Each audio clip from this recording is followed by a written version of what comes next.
Hello दोस्तों, myself Pinky and welcome to our channel made easy with Pinky.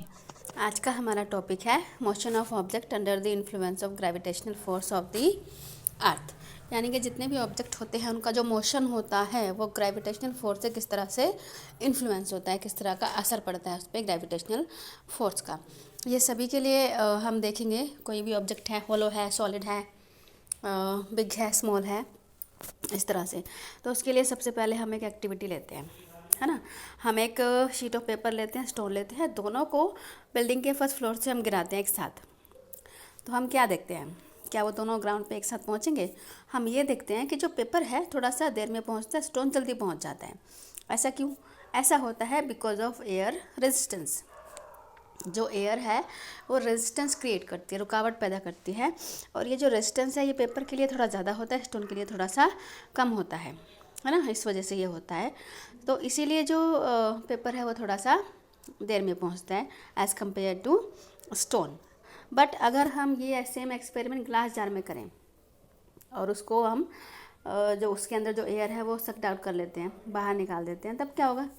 तब ये होगा कि जो पेपर है, जो स्टोन है, दोनों सेम रेट से नीचे आएंगे, सेम रेट से नीचे गिरेंगे, क्योंकि वहाँ पे क्या है, वहाँ पे कोई भी एयर रेजिस्टेंस नहीं है ना। तो ये हमने एक्टिविटी देखी। अब जो भी एक्सपीरियंस किया है हमने ऑब्जेक्ट के लिए, इसमें क्या है कि जो एक्सेलरेशन, जो भी ऑब्जेक्ट होते हैं, फ्री फॉलिंग ऑब्जेक्ट, एक एक्सेलरेशन प्रोड्यूस होती है, जो हमने मोशन चैप्टर में अपना देखा था। उसकी जो इक्वेशन है वो भी हमने देखी थी। अब ये जो एक्सेलरेशन है वो इंडिपेंडेंट ऑफ इट्स मास होती है, इनके मास से उसका कोई रिलेशन नहीं होता। इसका ये मतलब है कि जो ऑब्जेक्ट होते हैं, चाहे वो होलो हो, सॉलिड हो, बिग हो, स्मॉल हो, उसे सेम रेट से नीचे गिरते हैं ना। अब इसी स्टोरी को एक्सप्लेन करने के लिए गैलीलियो ने काफ़ी सारे एक्सपेरिमेंट किए। इटली की जो पीसा टावर है वहाँ से उन्होंने काफ़ी सारे ऑब्जेक्ट गिराए और उसको प्रूव करने की कोशिश की। अब जो जी की वैल्यू है जो अर्थ के पास होती है वो कांस्टेंट है ना। तो जो हमारी इक्वेशन होती है मोशन की, वो हमारी ये तीनों इक्वेशन होती हैं। आपको भी पता होगा ये तीनों इक्वेशन। इसमें जो ए है, ए को हम जी से रिप्लेस कर सकते हैं। क्यों रिप्लेस कर सकते हैं? क्योंकि जो हमारा जी है, ग्रेविटेशनल कांस्टेंट जो है अर्थ के पास, वो क्या है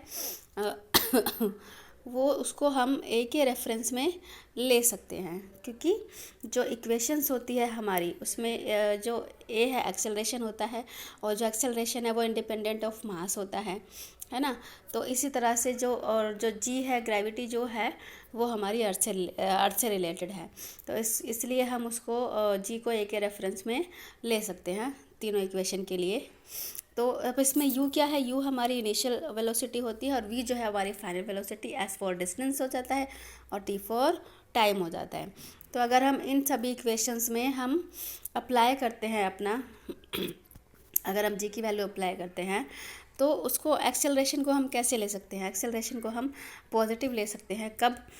when it is in the direction of the velocity. जब वो वेलोसिटी की डायरेक्शन में होगा, जो उसका मोशन है वेलोसिटी की डायरेक्शन में होगा, तब हम ए को पॉजिटिव लेंगे, है ना। बट जब जो ए है वो नेगेटिव कब होगा? When it opposes the motion.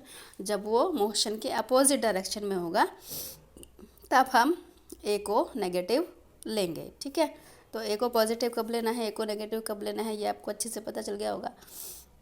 ये जो टॉपिक है हमारी नॉलेज के लिए होना चाहिए कि इस तरह से जो ऑब्जेक्ट है उस पर असर पड़ता है हमारे, अगर हम फ्रीली ऑब्जेक्ट को गिराते हैं कहीं से भी, किसी भी डिस्टेंस से, किसी भी हाइट से अगर हम ऑब्जेक्ट को फ्रीली गिराते हैं तो उस पर किस तरह से इफ़ेक्ट पड़ता है, वो उन पे जो एयर रेजिस्टेंस है वो किस तरह से काम करता है, ऑब्जेक्ट कैसा है, वो होलो है या सॉलिड है या बिग है या स्मॉल है। इस तरह के एक्सपेरिमेंट आप खुद भी ट्राई कर सकते हैं। तो आप कुछ एक्सपेरिमेंट खुद भी ट्राई कीजिए और मुझे बताइए कि आपका एक्सपीरियंस कैसा रहा। तो आज के लिए मैं इतना ही रखती हूँ। आई होप आपको आज का टॉपिक समझ आया होगा। Thank you.